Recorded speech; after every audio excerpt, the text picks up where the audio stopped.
দর্শকবৃন্দ, আমি ডক্টর অনিন্দ্য দাস। আজকে আপনাদের সাথে দাঁত ও মাড়ি যত্নে কি কি করা উচিত তা নিয়ে আলোচনা করব। আমরা সাধারণত সকালে দাঁত ব্রাশ করতে পছন্দ করি, কিন্তু অবশ্যই আমাদের দিনে দুবার দাঁত ব্রাশ করা উচিত। সবচেয়ে গুরুত্বপূর্ণ বিষয় হলো রাতে ঘুমানোর আগে দাঁত ব্রাশ করা। কারণ আমরা সারাদিন যে খাবারটা খাই সেটা যদি আমরা পরিষ্কার না করে ঘুমাই, তাহলে ব্যাকটেরিয়া গ্রো করার সম্ভাবনা বেড়ে যাবে। সো আমাদের দিনে দুবার দাঁত ব্রাশ করতে হবে। প্রথম হলো রাতে ঘুমানোর আগে, আর সেকেন্ড হলো সকালে খাওয়ার পর।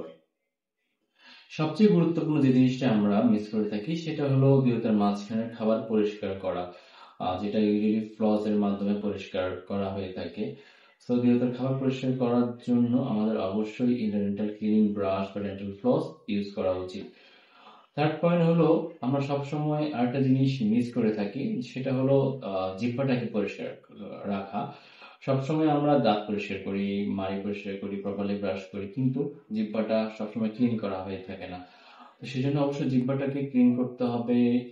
জিহ্বা ক্লিন করার জন্য আলাদা ইনস্ট্রুমেন্ট পাওয়া যায়, সেই ইনস্ট্রুমেন্টের মাধ্যমে অথবা ব্রাশের পেছন সাইড দিয়ে ক্লিন করা যায়।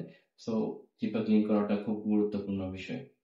তারপরের বিষয়টা হলো আমরা চাইলে মাউথওয়াশ দিয়ে কুলকুচি করতে পারি। বাজারে অনেক ধরনের মাউথওয়াশ পাওয়া যায়, অ্যালকোহল ফ্রি, মেন্থল দেওয়া। এগুলো দিয়ে আমরা চাইলে মাউথওয়াশ দিয়ে কুলকুচি করতে পারি। সেক্ষেত্রে আমাদের মুখ থেকে দুর্গন্ধটা দূর হবে, প্লাস হলো মুখটা ব্যাকটেরিয়া ফ্রি থাকবে। তারপরের বিষয়টা হলো মাড়ি ম্যাসেজ করা। ইউজুয়ালি আমরা মাড়িটা ম্যাসেজ করি যেন মাড়ির ব্লাড সার্কুলেশনটা বৃদ্ধি পায়, যেন মাড়িটা হেলদি থাকে।